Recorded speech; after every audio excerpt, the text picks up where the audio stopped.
நாளைக்கு காலையில், அதாவது சாட்டர்டே மார்னிங் 6 AM இருந்து சண்டே மார்னிங் 6 AM வரைக்கும் இந்தியா ஃபுல்லாக காஷ்மீர் டு கன்னியாகுமரி டாக்டர்ஸ் நாங்கள் மக்களுக்கு எந்த வேலையும் நாளைக்கு செய்ய மாட்டோம்னு ஒரு ரொம்ப ஸ்ட்ராங்கான ப்ரொடெஸ்ட் எடுத்து முன்னாடி வச்சிருக்காங்க. அண்ட் இது ஒரு சாதாரண விஷயம் கிடையாது. இந்தியா மாதிரி ஒரு 140 கோடி பேர் வாழக்கூடிய ஒரு ஊரில் அங்கே இருக்கக்கூடிய ரொம்ப முக்கியமான பில்லரான மெடிக்கல் ஒர்க்கர்ஸ், ஹெல்த் ஒர்க்கர்ஸ் அத்தனை பேரும் இருந்துக்கிட்டு 24 மணி நேரத்துக்கு நாங்கள் கை வைக்க மாட்டோம் அப்படின்னு சொல்லியிருக்காங்க. நம்ம அதன் சொல்கிற அப்போ நாளைக்கு என்ன நடக்கும்? 24 ஹவர்ஸ்க்கு டாக்டர்ஸ் இல்லைன்னா நம்ம நாடு என்ன ஆகும்? ஒரு சொசைட்டியாகவே நம்ம என்ன ஆகும்? நிறைய கேள்வி இருக்குல்ல. எதனால இதை சொல்லியிருக்காங்க அண்ட் இதோட இம்பாக்ட் என்னவா இருக்குன்னு அவங்க எதிர்பார்க்குறாங்க.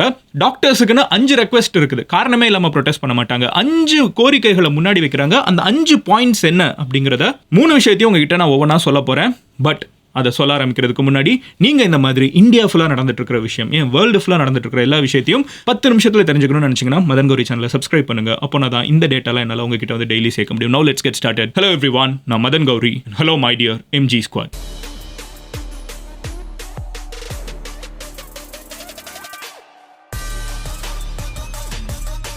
முதல் விஷயம் என்ன அப்படின்னு பார்த்தீங்கன்னா, இந்தியன் மெடிக்கல் அசோசியேஷன் இந்தியாவில் இருக்கக்கூடிய எல்லா சயின்ஸ் பேஸ்டு மெடிக்கல் ஒர்க்கர்ஸ் எல்லாரையுமே ரெப்ரசன்ட் பண்ணக்கூடிய இந்தியன் மெடிக்கல் அசோசியேஷன் ஒரு நோட்டீஸ் கொடுத்துருக்காங்க. அதில் அவங்க என்ன சொல்கிறாங்கன்னு பார்த்தீங்கன்னா, Saturday August 17, 2024 the protest will start and will last for 24 hours. 24 மணி நேரத்துக்கு காலையில் 6 மணிக்கு ஆரம்பிச்சு, சனிக்கிழமை காலையில் 6 மணிக்கு ஆரம்பிச்சு சண்டே காலையில் 6 மணி வரைக்கும் நாங்கள் இந்த ப்ரொடெஸ்ட்டை நடத்துவோம் அப்படின்னு சொல்லியிருக்காங்க. உங்களுக்கு ஒரு மேஜரான கொஸ்டின் இருக்கும். அப்போ நாளைக்கு ஒரு 7 மணிக்கு ஒருத்தங்களுக்கு விபத்தாயிடுச்சுன்னா, ஒரு 10 மணிக்கு யாருக்காவது ஒரு ஹார்ட் அட்டாக் வந்துருச்சுன்னா, அந்த மாதிரி இருக்கக்கூடியவங்களுக்கு நாங்கள் பார்த்துப்போம். அதாவது எமர்ஜென்சியாக நம்ம பார்த்துக்கணும், ட்ரீட் பண்ணுங்கிற ஆட்கள் எல்லாத்தையுமே நாங்கள் கரெக்டாக ட்ரீட் பண்ணிடுவோம். பட் அதை தாண்டி நாளைக்கு ஒரு சர்ஜரி பண்ணலாம், நாளை கழிச்சு கூட பண்ணலாம், எந்த அவசரமும் இல்லைங்கிற மாதிரி சர்ஜரிஸை தள்ளி வச்சிடுவோம். இந்த ஒரு 24 ஹவர்ஸில் ஒருத்தங்களை ட்ரீட் பண்ணலைனாலும் அவங்களுக்கு எதுவும் ஆகாது அப்படிங்கிற ஒரு பட்சத்தில் இருக்கக்கூடிய நான் சீரியஸ் பேஷண்ட்ஸ், அவுட் பேஷண்ட்ஸ்னு ஜென்ரலாக ஹாஸ்பிட்டலில் சொல்லுவாங்க. இன்னைக்கு நம்ம போய் டாக்டரை ஹாஸ்பிட்டலுக்குள்ள வாக்கின் மாதிரி போய் பார்க்க முடியுமான்னு கேட்டிங்கன்னா, if it is not an emergency அவங்க பார்க்கறதுக்கான வாய்ப்புகள் ரொம்ப ரொம்ப கம்மி. இன்ஃபேக்ட் பார்க்க மாட்டோம் அப்படின்னு சொல்லிட்டு தான் இந்தியன் மெடிக்கல் அசோசியேஷன் ரொம்ப ஸ்ட்ராங்காக இப்படி ஒன்று சொல்கிறாங்க. எனக்கு தெரிஞ்சு இவ்வளவு ஸ்ட்ராங் வேர்டடாக IMA இந்தியன் மெடிக்கல் அசோசியேஷன் இந்தியாவில் இருக்கக்கூடிய எல்லா டாக்டர்ஸும் நான் பேசி பார்த்ததே கிடையாது. பட் அவங்க ஏன் இதை பண்ணுறாங்கிறதுக்கான ஒரு கெஸ் உங்களுக்கு ஆல்ரெடி இருந்திருக்கும். ரீசெண்டாக கொல்கட்டாவில் நடந்த அந்த கோர சம்பவம், பட் அது ஒரு ட்ரிகர் பாயிண்டாக தான் இருந்திருக்குது. ஜென்ரலாகவே டாக்டர்ஸ்க்கு ஏகப்பட்ட அநீதிகள் இந்த சொசைட்டி இழைச்சிக்கிட்டே தான் இருக்குது. அதனால அவங்க 5 பாயிண்ட் எடுத்து முன்னாடி வைக்கிறாங்க. இந்தியாவில் இந்த 5 பாயிண்ட் எங்களுக்கு நடக்கணும், அந்த 5 பாயிண்ட்டுக்காக தான் நாங்கள் இவ்வளோ பெரிய விஷயத்தை பண்றோம் அப்படின்னு சொல்றாங்க. இல்லை, ஃபர்ஸ்ட் விஷயம் என்ன அப்படின்னு பார்த்தீங்கன்னா, இந்தியா ஃபுல்லா இருக்கக்கூடிய எல்லா ஹாஸ்பிட்டல்ஸ்லையும் செக்யூரிட்டியை இம்ப்ரூவ் பண்ணுங்க அப்படின்னு சொல்றாங்க. கரெக்டான விஷயம். ஆனால் அவங்க என்ன சொல்றாங்கன்னு பார்த்தீங்கன்னா, security as good as airport. ஒரு ஏர்போர்ட்டுக்குள்ள நெயில் கட்டரை நீங்க எடுத்துட்டு போக முடியாது, ஏன்னா அதுல கத்தி இருக்குதுன்னு சொல்லி உங்களை வெளியே போட சொல்லிடுவாங்க. ஷார்ப்பா எந்த ஆப்ஜெக்டையும் உள்ளுக்குள்ள கொண்டு போக முடியாது. இவ்வளவு ஸ்ட்ராங்கா செக்யூரிட்டி செக்யூரிட்டி இருக்கும். கரெக்டா அந்த மாதிரி செக்யூரிட்டியை நீங்க ஹாஸ்பிட்டலுக்கும் கொடுங்கன்னு சொல்றாங்க. ஏன் அப்படிங்கிற ஒரு விஷயத்துக்கு நான் அடுத்து வரேன். ரெண்டாவது என்ன சொல்றாங்க அப்படின்னு பார்த்தீங்கன்னா, 360 டிகிரி கவர் பண்ணக்கூடிய CCTV வேணும். என்ட்ரன்ஸ்ல மட்டும் கிடையாது, உள்ளுக்குள்ள ஃபுல்லா பேஷண்ட் வார்டில், டாக்டர்ஸோட வார்டில், டாக்டர் ஸ்டே பண்ணக்கூடிய ஏரியாவில், அதுக்கப்புறம் மெயின் டாக்டர் இருக்கிற இடத்துல, லாபியில், எல்லா இடத்துலையுமே எங்களுக்கு 360 டிகிரிக்கு CCTV கேமராஸ் கவர் பண்ணணும்னு சொல்றாங்க. அதுவும் ஏன் அப்படிங்கிறத நான் சொல்றேன். மூணாவது என்ன சொல்றாங்கன்னு பார்த்தீங்கன்னா, ஹாஸ்பிட்டலில் especially trainee doctors and even main doctors கிட்டத்தட்ட 24 மணி நேரத்துக்கு ஸ்டே பண்ணக்கூடியவங்க ரொம்ப சாதாரணமாக வாழ்ந்துட்டு இருக்காங்க. எல்லாருமே அங்க போய் ஓகே இன்னொரு பேஷண்ட் வராங்க, நம்ம பார்க்காம கிளம்பிட வேணாம்னு சொல்லி பார்க்கறவங்க நிறைய பேர் இருக்காங்க. டியூட்டி அலோகேட் பண்ணப்படுறவங்களே as we already discussed, இந்தியாவில் 140 கோடி பேர் மக்கள் வாழ்ந்துட்டு இருக்காங்க. ஆனால் டாக்டர்ஸ் அத்தனை பேருக்கும் கிடையாது. அப்போ ஒரு அமெரிக்காவில் இருக்கிற டாக்டர் 10 பேஷண்ட் பார்த்தா, இந்தியாவில் இருக்கிற டாக்டர் கிட்டத்தட்ட 100 பேஷண்ட் பார்க்கணும். அந்த அளவுக்கு இங்க மக்கள் தொகை இருக்குது. அப்போ டாக்டர்ஸ் ஓவர் டைம் ஒர்க் பண்றதுங்கிறது ரொம்ப சாதாரணமா இருக்குது. ஆனால் அந்த ஓவர் டைம் ஒர்க் பண்ணக்கூடிய டாக்டர்ஸ் ஸ்டே பண்றதுக்கு இடம் இருக்கான்னு கேட்டீங்கன்னா இல்ல. ஏன்? ஆனால் இது ஒரு மிகப்பெரிய பாயிண்டா வைக்கிறாங்க. இது எல்லாமே நம்ம கொல்கட்டாவில் நடந்ததோட கனெக்ட் பண்ணலாம். நாலாவது என்ன அப்படின்னு பார்த்தீங்கன்னா, ஒருவேளை ஏதாவது தவறு நடந்துருச்சுனால் அதுக்குன்னு டைம் ஃப்ரேம் இருக்கணும். இந்தியாவில் ஏதாவது ஒரு கேஸ் ஆரம்பிச்சிச்சுன்னா அது வருஷ கணக்காக போய் யாரை நம்ம தப்பு சொல்கிறோமோ அவங்க இறந்தே போயிடுவாங்க. அவங்க மேலே கேஸ் ஆக்ஷனே எடுக்கப்படுறது கிடையாது. அந்த மாதிரி இல்லாமல் டைம் ஃப்ரேம்குள்ளே ஆக்ஷன் எடுக்கப்படணும் அப்படின்னு சொல்கிறாங்க.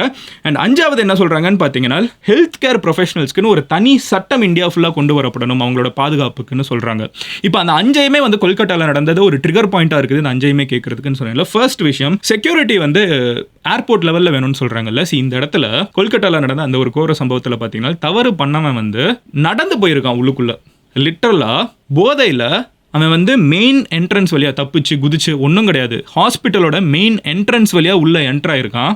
அண்ட் அவன் வந்து ஒரு போலீஸ் அஃபீஷியல் வேறு. ஜென்ரலாகவே போலீஸ் அஃபீஷியல் அப்படின்னு சொன்னாங்கன்னா எல்லா இடத்துலையுமே உள்ளே நடக்க விட்டுருவாங்க. ஆனால் ஒரு ஏர்போர்ட்டில் பார்த்தீங்கன்னா அவங்க அப்படி போயிட்டு வர முடியாது. ஏர்போர்ட்டில் இருக்கிற ஒரு போலீஸ் அஃபீஷியலாக இருந்தாலும் அவங்க வந்து செக்யூரிட்டி செக்கை மீறி தான் உள்ளுக்குள்ளே வரணும். ஏன்னா அங்கே ஒருத்தன் வந்து சரக்கை போட்டு லிட்டலாக மெயின் என்ட்ரன்ஸ்குள்ளே நடக்க முடியுது. ரெண்டாவது என்ன அப்படின்னு பார்த்தீங்கன்னா 360 டிகிரிக்கு வந்து எங்களுக்கு கேமரா சிசிடிவி கவரேஜ் வேணும், அதை மானிட்டர் பண்ணுறதுக்கு சாக்கும் இருக்கணும்னு சொல்கிறாங்களா. அதுக்கு ரீசன் என்ன அப்படின்னு பார்த்தீங்கன்னா, இந்த போதையில் ஒருத்தன் உள்ள என்ட்ரானான்னு சொன்னேன்னு பார்த்தீங்களா, அவன் எங்கே சரக்கை போட்டான்னு நினைக்கிறீங்க? ஹாஸ்பிட்டலுக்குள்ளேயே. அதுவும் இத்தனைக்கும் அவன் யாருன்னு பார்த்தீங்கன்னா அவன் வந்து ஒரு போலீஸ் அஃபீஷியல். ஸோ அங்கே வந்து போலீஸ் வாலண்டியர்ஸ் இருப்பாங்க. வெஸ்ட் பெங்காலில் வந்து எல்லாருக்கும் போலீஸ்க்கு சம்பளம் கொடுக்க முடியாது. உங்களே யாராவது வந்து போலீஸ் வாலண்டியர்ஸாக இருக்கீங்களான்னு கேட்குறப்போ இவன் ஒரு எக்ஸ் பாக்ஸர் வேறு. ஸோ அவனை வந்து போலீஸ் வாலண்டியராக சேர்த்து அவன் போலீஸாகவே உள்ளுக்குள்ளே சுற்றிட்டு இருந்திருக்கான். நான் உங்களுக்கு ஆல்ரெடி போன வீடியோவில் சொல்லியிருந்தேன், ஒரு புரோக்கர் வேறு. அங்கே வர்ற பேஷண்ட்ஸையும் அங்கே இருக்கிற இந்த எக்ஸ்ரே இருக்கணும்னு அந்த வேலையெல்லாம் பார்த்து கொடுக்கக்கூடிய புரோக்கர், பெட்டு பிடிக்கக்கூடிய புரோக்கர், பேஷண்ட் கிட்டேருந்தும் சம்பாதிச்சிட்டு இருக்கான். போலீஸோட ஃப்ரெண்ட்ஸாக வந்திருக்கான். 12,000 ரூபாய் மாதம் போலீஸ் அவனுக்கு பே பண்ணிட்டு இருந்திருக்காங்க. ஸோ சம்பளம் போடப்பட்ட ஒரு போலீஸ் அஃபீஷியலாகவே கிட்டத்தட்ட அங்கே சுற்றிட்டு இருந்திருக்கான். ஸோ இவன் வந்து ஆனால் சரக்கு அடிச்சதுங்க அதே சிசிடிவி கேமராலாம் இருக்குது, ஆனால் ஒர்க் ஆக மாட்டேங்குது அந்த ஹாஸ்பிட்டலில். ஸோ ஒர்க் ஆக வேண்டிய சிசிடிவி கேமராஸ் வேணும், எல்லா இடத்துலையும் வேணும்னு சொல்லி கேட்குறாங்க. மூணாவது என்ன அப்படின்னு பார்த்தீங்கன்னா ஸ்டே வேணும். அந்த பொண்ணு வந்து ஒரு செமினார் ஹாலில் போய் படுக்கிறதுக்கான காரணம் என்ன? ஒரு டாக்டர் 36 மணி நேரம் கழிச்சு அவங்களுக்கு ரெஸ்ட் எடுக்கிறதுக்கு தேவையான பெட்ஸ் கிடையாது, அவங்க ரெஸ்ட் எடுக்கிறதுக்கு தேவையான இடங்கள் கிடையாது. எவ்வளவு கஷ்டப்பட்டாங்கன்னா அவங்க வந்து ஒரு செமினார் ஹாலில் போய் தரையில் படுக்கணுங்கிறத யோசிச்சு பாருங்க. அந்த நிலைமைக்கு தான் டாக்டர்ஸ் இந்தியாவில் ட்ரீட் பண்ணிருக்காங்க. ஸோ எல்லா ஹாஸ்பிட்டல்ஸுமே பேஷண்ட்ஸ்க்கு பெட் வேணும்னு சொல்லி பேஷண்ட்டாக நம்ம எல்லாருமே வெகுஜன மக்கள் கேட்டுடுறோம். ஆனால் அந்த சைட் டாக்டர்ஸ் கம்மியாக ஆட்கள் இருக்கிறப்போ அவங்களோட ஓட் மேட்டரே கிடையாது. Let's be honest. ஏன் வந்து டாக்டர்ஸ்க்கு இந்த ஃபெசிலிட்டிலாம் இத்தனை வருஷம் 75 வருஷம் ஆயிடுச்சுன்னு நினைக்கிறேன் இந்தியாவுக்கு இண்டிபெண்டன்ஸ் வாங்கி, ஏன் யாரும் பேசப்படுறதுலன்னு பார்த்தீங்கன்னா இட்ஸ் அ மைனாரிட்டி ப்ரொஃபஷன். இந்தியாவில் வந்து ஒரு குறிப்பிட்ட மக்கள் தான் வந்து டாக்டர்ஸாக இருக்காங்க. ஸோ அவங்க வந்து எந்த விதத்திலையும் ஒரு ஓட் பர்சன்டேஜாக மாறி ஒரு கவர்மெண்ட்டை வந்து சேஞ்ச் பண்ணுற அளவுக்கு அவங்க கிட்ட ஸ்ட்ரென்த் கிடையாது. அதனால அவங்களுக்கு தேவையான விஷயங்கள் இது வரைக்கும் நடத்தப்படல. ஆனால் ஒருவேளை அவங்க ஒரு மிகப்பெரிய பாப்புலேஷனாக இருக்காங்கன்னு வச்சுக்கோங்க. இப்போ டீச்சர்ஸ்னு பார்த்தீங்கன்னா ஒரு மிகப்பெரிய ஓட்டிங் பாப்புலேஷன். ஏன்னா அவ்வளோ டீச்சர்ஸ் இருக்காங்க. அந்த மாதிரி வந்து ஒரு மிகப்பெரிய ஓட்டிங் பவராக இருந்தால் இந்தியாவில் என்னாலும் பண்ணிடலாம். ஆனால் இல்லைங்கிறப்போ அவங்களுக்காக குரல் கொடுக்க வேண்டியது நம்மளோட ஒரு கடமை தான். எந்த சொசைட்டியில் மைனாரிட்டிக்காக குரல் கொடுக்குறோமோ அந்த சொசைட்டி தான் நல்லா இருக்கும். அது ஜாதியாக இருக்கட்டும், மதமாக இருக்கட்டும், இந்த மாதிரி ஒரு ப்ரொஃபஷனாக இருக்கட்டும், வாட் எவர் இட் இஸ், மைனாரிட்டிஸ்க்காக குரல் கொடுக்கப்பட வேண்டியது மக்களோட பொறுப்பு. நாலாவது வந்து டைம் ஃப்ரேம் வேணும்.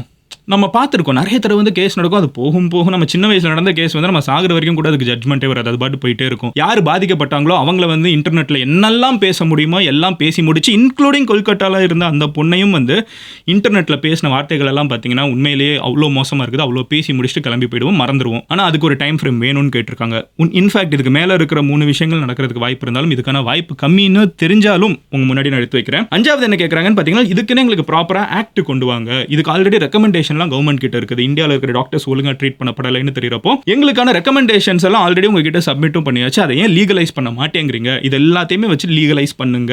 அது போக வந்து கரெக்டான ஒரு இழப்பு தொகை வந்து அந்தந்த குடும்பங்களுக்கு போய் சேரணும். இப்படி நிறைய விஷயங்களை அவங்க முன் வச்சிருக்காங்க. இவ்வளோ அஜிடேட் ஆகி டாக்டர்ஸ் வந்து இந்தியா ஃபுல்லாக நான் சேவை செய்ய மாட்டேன் 24 மணி நேரத்துக்குன்னு சொல்றது இந்தியாவில் இருக்கிற அத்தனை டாக்டரும் சொல்லுங்கிறது சாதாரண விஷயம் இல்லை. அதுக்கு காரணம் கொஞ்ச நாளுக்கு முன்னாடி கேரளாவில் கூட பார்த்தீங்கன்னா ஒரு பொண்ணு, அந்த பொண்ணு வந்து ஒரு அக்யூஸ்ட போலீஸ் கூப்பிட்டு வந்திருக்காங்க. வந்தவன் வந்து அந்த பொண்ணை வந்து 20 முறை சர்ஜிக்கல் நைஃபை வச்சு குத்தி கொண்டிருக்கான். காப்பாற்ற வந்த ஒரு பையனை வந்து தாக்கியிருக்கான். இது வந்து டாக்டர்ஸ்க்கு ரொம்ப காமனான விஷயம். நம்ம ஆல்ரெடி சொன்ன மாதிரி இது வந்து ஒரு ஹை ஸ்ட்ரெஸ் ஏரியா. ஒரு ஹாஸ்பிட்டலுக்குள்ள வர்றவங்க வந்து ரொம்ப ஜாலியாக உள்ளுக்குள்ள யாரும் போக போகிறது கிடையாது. எல்லாரும் ஏதோ ஒரு சோகத்திலையோ தன்னை பற்றின பயமோ நான் சாக போறேனாங்கிற கேள்விலையோ தனக்கு இருக்கிற ஒரு குறைனாலையோ ஹாஸ்பிட்டலுக்கு போகிறாங்க. சுற்றி சொந்தக்காரங்க வந்தாங்கன்னா நம்மளுக்கு க்ளோசஸ்ட்டாக இருக்கிறவங்க என்ன ஆக போகிறாங்கிற ஒரு பயத்தோட போகிறோம். அவங்களுக்காக தான் நம்ம ஹாஸ்பிட்டல் போவோம். அப்போ அவ்வளவு ஸ்ட்ரெஸ் இருக்கக்கூடிய ஒரு இடத்துல டாக்டர்ஸ்னால ஒருத்தங்களை காப்பாற்ற முடியலைன்னா, ஒரு இடத்துல ஒரு கையை ரிமூவ் பண்ணுமோ காலை ரிமூவ் பண்ணுமோ, அவங்க மெடிக்கல் ப்ரொஃபஷனல்ஸ். அதை இன்னொரு டாக்டர் கேள்வி கேட்டால் பரவாயில்ல. இது எதையுமே படிக்காமல் ஒரு பேஷண்ட் ரொம்ப இமோஷனலாக இருக்கிறப்போ நீங்கள் நம்மள மாதிரி ஆட்கள் தான் போய் அங்கே போய் ரொம்ப ஸ்ட்ரெஸ்ஃபுல்லாக ஒரு கேள்வி கேட்குறப்போ அவங்களுக்கு அதை எப்படி ஹேண்டில் பண்ணணும்னு ஒருவேளை தெரியலைன்னா,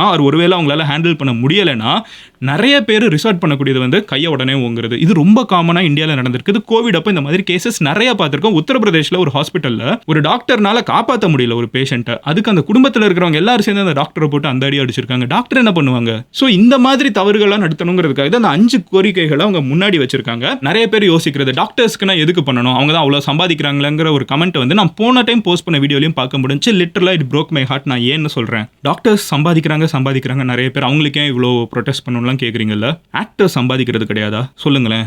இன்ஃபேக்ட் இந்தியாவோட one of the highest earning ப்ரொஃபஷன்ஸ்னு எடுத்துக்கிட்டோம்னா ஒரு ஸ்டாராக இருக்கிறது தான். அப்போ அவங்க சம்பாதிக்காததா ஒரு மணியவா வந்து டாக்டர் சம்பாதிச்சிட்டாங்க. ஒரு ஹீரோ ஒருத்தங்க போகிறாங்க, அவங்களுக்கு வந்து ஒரு 10 பேர் போலீஸ் வந்து துப்பாக்கி ஏந்தி சுற்றிட்டு இருந்தாங்கன்னா அது என்னைக்காவது நம்ம கேள்வி கேட்டிருக்கோமா? அவருக்கு இருக்கும்பா, ஏன் டாக்டருக்கு அது இருக்கக்கூடாதா? எந்த ப்ரொஃபஷனாக இருந்தாலும் சரி, ஒரு ரோடில் ஒரு குப்பையை டெய்லி நைட்டு கஷ்டப்பட்டு தூக்கி நம்ம நாட்டை சுத்தம் பண்ணுறதுக்கு வேலை செய்யக்கூடிய அந்த துப்புரவு தொழிலாளியிலேருந்து நம்ம நாட்டோட பிரதமர் வரைக்கும் அத்தனை பேருக்கும் ஒரே மரியாதை வந்து நம்ம நாடாக கொடுக்கணும். ஏன்னா எல்லாரும் அவங்கவுங்க கெப்பாசிட்டியில் எவ்வளோ டேக்ஸ் கட்ட முடியுங்கிறத கெட்டி தான் வந்து இந்த நாடை உருவாக்கியிருக்கோம். கெட்டுற மணி வேணால் வேறையாக இருக்கலாம், ஆனால் இன்ஃபேக்ட் அந்த 10 lakh பிராக்கெட் ஒன்று இருக்குது, அதுக்கு கீழே சம்பாதிக்கக்கூடிய மக்கள் தான் அதிகமான டேக்ஸை கட்டிட்டு இருக்காங்க இன் டேர்ம்ஸ் ஆஃப் பர்சன்டேஜ். அவங்களோட மொத்த வருமானத்தில் அவங்களுக்கு வந்து இன்கம் டேக்ஸ் ரிட்டர்ன் ஃபைலிங்லாம் தெரியாது. அதெல்லாம் தெரியாமல் இருக்கிற காசில் எல்லாத்தையும் வாங்குற ஒரு டீலையும் உங்களுக்கு டாக்ஸ் கொடுத்து வாழ வச்சுட்டு இருக்கிற இந்த நாட்டில் அவங்க ப்ரொஃபஷனை வச்சு ஜட்ஜ் பண்ணாம இந்த டாக்ஸ் மணியை வந்து ஒரு டைமும் அரசாங்கம் வாங்குறப்போ அரசாங்கம் கிட்டேருந்து மக்கள் எதிர்பார்க்கறது கான்ஸ்டிடியூஷன் காப்பாற்றப்படும், விச் இன்க்ளூட்ஸ் எந்த வேலை செஞ்சாலும் இந்தியாவில் வந்து அவங்க பாதுகாக்கப்படுவாங்க, அவங்களுக்கு தேவையான செக்யூரிட்டி கொடுக்கப்படும், அவங்களுக்கு தேவையான எல்லா விஷயமும் இந்த நாடு பண்ணி தருங்கிறத நம்பி தான் வந்து ஒவ்வொருத்தவங்களும் இங்கே வேலை பார்த்துட்டு இருக்காங்க. அது மெடிக்கல் ப்ரொஃபஷன் எந்த விதத்திலும் எக்ஸெப்ஷன் கிடையாது. ஸோ இதெல்லாம் எங்களுக்கு வேணும் அப்படின்னு சொல்லி அவங்க முன்வைக்கிறாங்க. டாக்டர்ஸ் எல்லாருமே சம்பாதிக்கிறதும் கிடையாது, அதில் கஷ்டப்படுற டாக்டர்ஸும் நிறைய பேர் இருக்காங்க. பட் அதை கன்சிடர் பண்ணால் கூட யார் எவ்வளோ சம்பாதிக்கிறாங்கிறத வச்சு இந்தியன் கவர்மெண்ட் வந்து எவ்வளோ செக்யூரிட்டி கொடுக்கணுங்கிறத வச்சு பேரம் பேச முடியாது. முகேஷ் அம்பானிக்கு இந்தியன் கவர்மெண்ட் எவ்வளோ செக்யூரிட்டி கொடுக்குது தெரியுமா? இந்தியாவில் ஏன் முகேஷ் அம்பானினால வந்து காசு வச்சு சொந்தமாக அவர் அதையும் வச்சிருக்காரு, சொந்த செக்யூரிட்டியும் வச்சிருக்காரு, அது போக கவர்மெண்ட்டும் செக்யூரிட்டி கொடுக்குது. ஏன் ஒரு டாக்டருக்கு கொடுத்தா என்ன பிரச்சனை? அவரை விட இங்கே இருக்கக்கூடிய டாக்டர்ஸ் டைரக்டாக மக்கள் சேவையில் அதிகமாக இருக்காங்கிறத நான் ரொம்ப ஸ்ட்ராங்காக நம்புறேன், நீங்களும் நம்புவீங்கிறது எனக்கு தெரியும். ஆல்ரெடி சொன்ன ஒரு விஷயம் தான், எந்த ஒரு சொசைட்டியாக இருக்கட்டும் மைனாரிட்டிஸ்க்கான குரலை வந்து மெஜாரிட்டி தான் கொடுக்கணும். இந்த இடத்துல ப்ரொஃபஷனலாக ஒரு ப்ரொஃபஷனல் மைனாரிட்டியாக இருக்கக்கூடிய மெடிக்கல் ஒர்க்கர்ஸ், டாக்டர்ஸ் அத்தனை பேரையும் சேர்த்து சொல்கிறேன். நான் டாக்டர்ஸ் சொல்கிறப்ப நிறைய பேர் எனக்கு டிஎம் சொல்கிறாங்க, மதன் டாக்டர்ஸ் மட்டும் தான் உங்க கண்ணுக்கு தெரிவாங்களா, நர்ஸ் எல்லாம் தெரிய மாட்டாங்களா? நான் அத்தனை பேரையும் சொல்கிறேன். ஒரு ஹாஸ்பிட்டலில் வேலை பார்த்துட்டு இருக்கக்கூடிய ஒரு அக்கா வந்து க்ளீன் பண்ணுவாங்க தெரியுமா சர்ஃபேஸாக, அவங்களும் அந்த இடத்த எந்த அளவுக்கு ஒரு டாக்டர் சொசைட்டியை பாதுகாக்க கான்ட்ரிபியூட் பண்ணுறாங்களோ அந்த அக்காவும் அதே அளவுக்கு கான்ட்ரிபியூட் பண்ணுறாங்கிறத நான் ரொம்ப ஸ்ட்ராங்காக மனசளவில் நம்புறேன். அவங்க இல்லைனா டாக்டர் இந்த உள்ளுக்குள்ளே போகிற எந்த பேஷண்ட்டும் வெளியே நிம்மதியாக வர முடியாது. அவ்வளோ மைக்ரோ ஆர்கானிசம்ஸ் தரையில் இருக்கிறது அவங்க காப்பாற்றிட்டு இருக்காங்க. ஸோ நான் அத்தனை ஹெல்த் கேர் ஒர்க்கர்ஸ்க்காகவும் நான் சேர்த்து சொல்கிறேன், அவங்க கேட்கக்கூடிய அத்தனை விஷயங்களும் செய்து தரப்பட வேண்டும். 75 வருஷம் கழிச்சு அவங்க இப்போ தான் வாயை திறந்து எங்களுக்கு இதெல்லாம் செஞ்சு தாங்கன்னு சொல்லி கேட்குறாங்க. அதை செஞ்சு தர வேண்டியது இந்தியாவோட கடமை, அதை கேட்க வேண்டியது உங்களை என்ன மாதிரி ஒரு நான் மெடிக்கோவோட கடமை, அதாவது மருத்துவ தொழில் அல்லாத மற்றவர்கள். ஏன்னா நம்ம தான் மெஜாரிட்டி, நம்ம அவங்களுக்காக குரல் கொடுப்போம் அப்படிங்கிற ஒரு ப்ராமிஸ் இந்த வீடியோவில் நான் எடுத்துக்கிறேன். டாக்டர்ஸ் 24 மணி நேரம் ஸ்ட்ரைக் பண்ணுறாங்கல்ல, அது நிறைய பேர் முகம் சொல்லிக்கலாம். ஆனால் ஒரு விஷயம் யோசிச்சு பாருங்களேன், இவ்வளோ சொல்கிற டாக்டர்ஸ்க்கு நான் தொடவே மாட்டேன்னு சொல்கிறதுக்கு எவ்வளோ நேரம் ஆக போகுது? 24 மணி நேரத்துக்கு என்னன்னாலும் தொட மாட்டேன்னு சொல்கிறதுக்கு எவ்வளோ நேரம் ஆகிட போகுது? ஆனால் அப்பவும் அவங்க என்ன சொல்கிறாங்க, எமர்ஜென்சினா நாங்கள் பண்ணுவோம், எமர்ஜென்சி சர்ஜரினா நாங்கள் பண்ணுவோம், எங்களுக்குன்னு யாராவது ஒருத்தங்க ஒரு விபத்துன்னு சொல்லி வந்தால் நாங்கள் அப்பவும் வேலை பார்ப்போம். அதை சொல்கிறது எத்தனை ப்ரொஃபஷன் பண்ணுவாங்க? அதை பண்ணக்கூடிய டாக்டர்ஸை தயவு செஞ்சு நம்ம அவங்களோட குரலா எல்லாரும் முன்னாடியும் ஒலிப்போம். நிறைய பேர் இதை பொலிட்டிசைஸ் பண்ணிட்டு இருக்காங்க. இருக்கிறதுலே நம்ம நாட்டோட மிகப்பெரிய சாபக்கேடு என்ன தெரியுமா? தப்பான அரசியல்வாதிங்கிறத விட்டுருங்க, ஆனால் அந்த அரசியல்வாதிகளுக்கு பூஜா தூக்குறவங்க இருக்காங்க தெரியுமா? நம்ம நாட்டில் நிறைய பேர் இருக்காங்க. அவன் கட்சி ஒன்று பண்ணா மட்டும் எதுவும் பேச மாட்டாங்க. ஆப்போசிட்ல இருக்கக்கூடிய எதிர்கட்சி பண்ணுச்சுன்னு வச்சுக்கோங்களேன், அதை வச்சு எப்பவுமே ஜாலியா இருப்பாங்க. இது எல்லா கட்சிக்கும் பொருந்தும். இந்த சிச்சுவேஷன்ல கூட அதை பண்ணக்கூடிய கேவலமான ஜென்மங்கள் நம்ம சொசைட்டில இருந்துட்டு இருக்காங்க. இந்த நேரத்தில் கூட கட்சி பார்க்கக்கூடிய ஆட்கள் யாருங்கிறத நோட் பண்ணி வச்சுக்கோங்க. தே ஆர் ஆல் சோல்ட் அவுட்ங்கிறது ஞாபகம் வச்சுக்கோங்க. நிறைய பேர்கிட்ட இதை ஷேர் பண்ணுங்க. இந்த மாதிரி உலகத்தில் நடக்கிற எல்லா விஷயத்தையும் நீங்க டெய்லி சிம்பிளா தெரிஞ்சுக்கணும்னு நினைச்சீங்கன்னா மதன் கௌரி சேனலை சப்ஸ்கிரைப் பண்ணுங்க and share this video especially with your நான் மெடிக்கோ ஃப்ரெண்ட்ஸ். நான் சொன்ன மாதிரி மருத்துவர்கள் அல்லாதவர்களுக்கு இதை நிறைய பேர்கிட்ட ஷேர் பண்ணுங்க. I'll see you tomorrow. Bye. Take care. Cheers.